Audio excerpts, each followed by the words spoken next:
Hi, I'm Tim Roble, and welcome to another episode of Adventure Athlete. We're going to be doing a DIY how to build a camper video.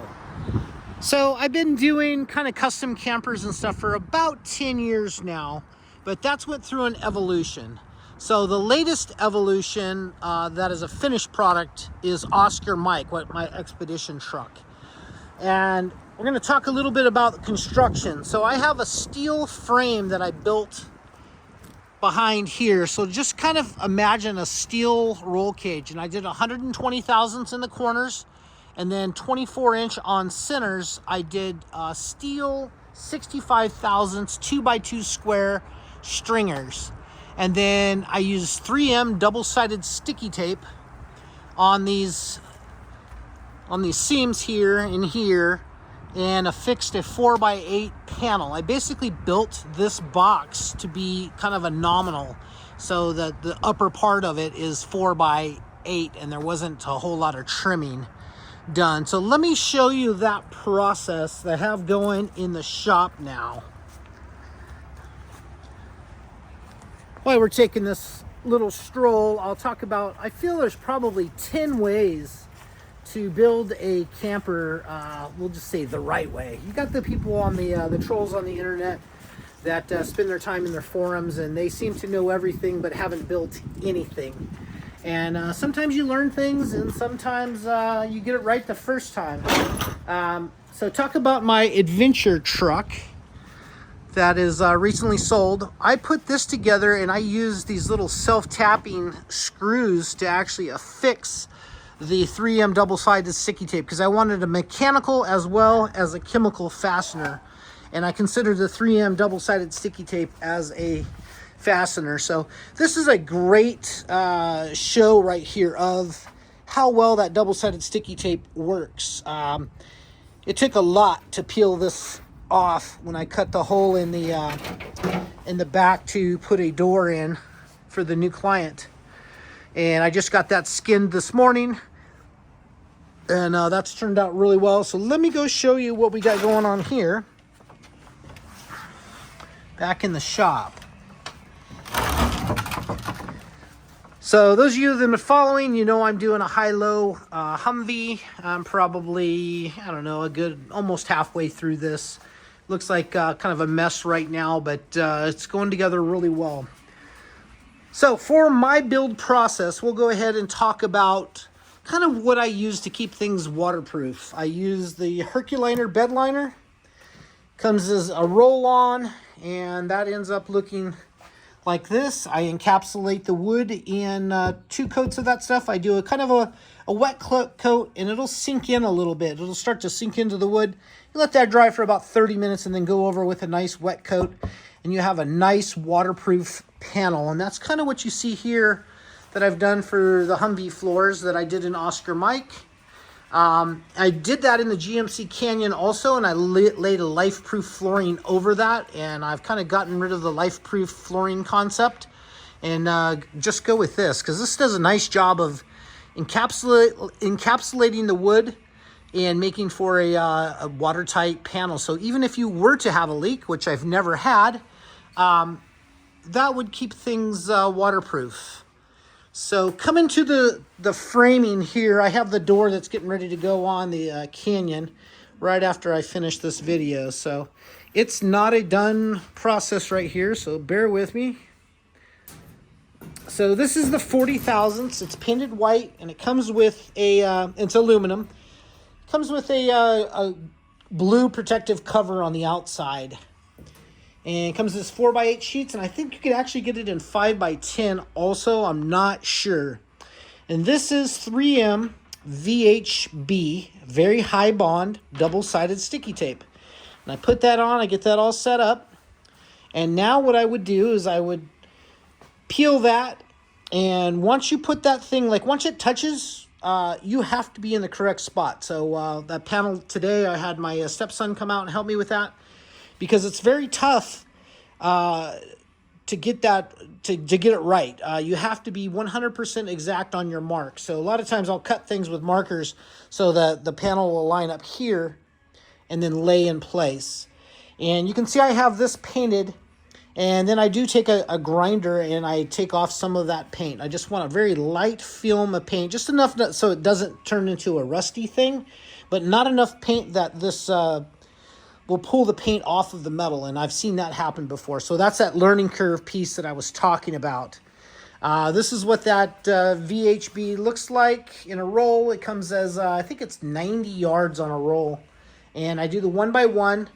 And I am an Amazon influencer now, so I will have a link in the description that will link you to my store, D.I.Y Camper Products. And it's got the Herculiner, it's got the Sikaflex 291 that I use, as well as any of the tools that I use to apply it. Now, to put down the Sikaflex, so let me take you through this process. You would pull off all of this red, you would place that panel down on that, and you would make sure that that's affixed well. So we have that panel now affixed to this. That would be the outside. So then we will flip this panel over. And what I used for this doors, because what I had in stock was 90 thousandths, 1x1. You can kind of tell, as material gets thicker, you can tell that the edges get rounder. Thinner stuff like 065 is a little bit more square. So there is a little bit more surface to that. So we would be looking at the bottom side of that aluminum panel now. And I take the Sikaflex and I run a fein bead all the way around it. And so we get that bead laid down, let that kind of set up for a minute. And this is a piece of polystyrene that actually came out of the truck when I cut it up. I'm not going to reuse this piece, of course, but it's 1 inch thick, and I get this at Home Depot. And I usually put the reflective side to the aluminum and leave that like that. So we have that set up and done now. So we would have the aluminum on, work with me here, the aluminum, the fein bead of Sikaflex 291 right there. I utilize a electric gun. I just feel like this does a better job of laying down, and you can see that this has had some use in it. And when I get done for a pause everything, I just put it inside the garbage can to keep from being a mess. That one right now is loaded with black. It comes in black, white, and I believe it comes in a silver, but I find the black is very hard to get off your hand. So we would have the aluminum down with the Sikaflex bead, the polystyrene that came from Home Depot. They make it in, that I know of, 1, 1.5, and 2 inch thicknesses. And Oscar Micas 2, this is 1. I don't notice a whole lot of difference in insulating properties with that.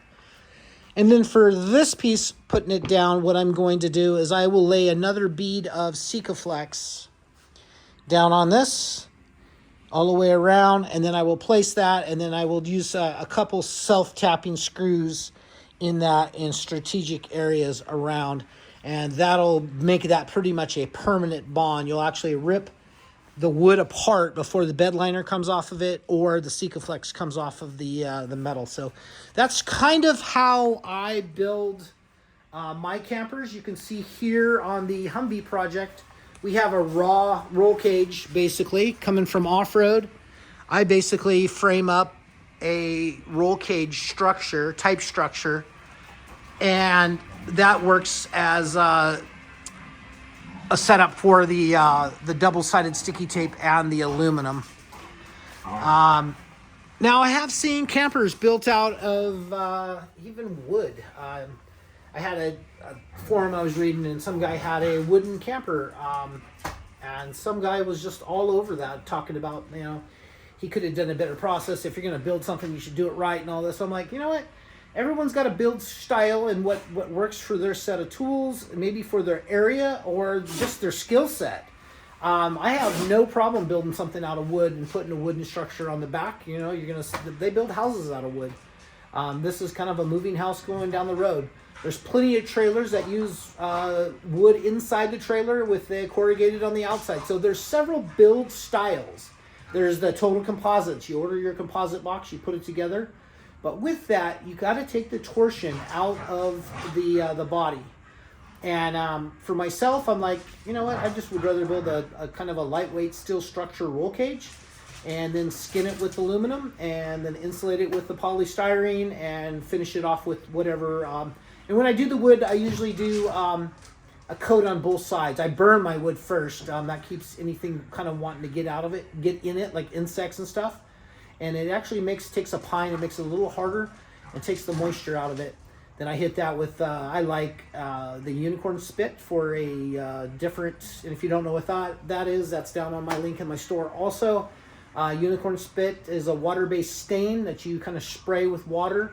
I've done a couple videos on that. I really love the way that turns out. And then I either use the 3M Rust-Oleum, not 3M, excuse me, double X clear, or I can use polyurethane also that you can brush on. But I've been having better luck with the spray lately, so I kind of adapted that style.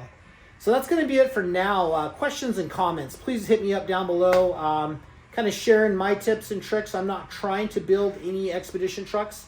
Although Tim Roble Concepts is back in business, TRC, I'm doing business as a metal fabricator again. I'm not trying to take on big builds. I'm just trying to do little stuff in the shop, done off of a fixture table. I did a video on this last week, and you can see that I got both tables finally leveled, and I just put a little tack weld in between there, and that just keeps this from rolling around nice, and it'll roll and nest underneath the welding table. And I have different levels to work on, which I absolutely love. That motorcycle lift works out really well as a plate. As you're building something and it gets taller, you can lower the lift and still work at a nice standing level, so it takes a little fatigue out of the process. Anyway, once again, that's going to be it for now. Questions, comments, please hit me up down below. Let's build a great community, keep things friendly, and understand that different people have different ways to build. The military utilizes as I'm looking at that right across the way here, that's a fiberglass / composite Kevlar that they do for their ambulance chassis and or ambulance box. Those are relatively heavy. That'll actually be heavier than what this camper is going to be. But like I said, everyone's got a build style, so respect everybody's stuff. You build a nice community so we can all learn from and increase our skill set as we go down the road. That's going to be it for now. I'm Tim Roble, and I'll catch you here next time.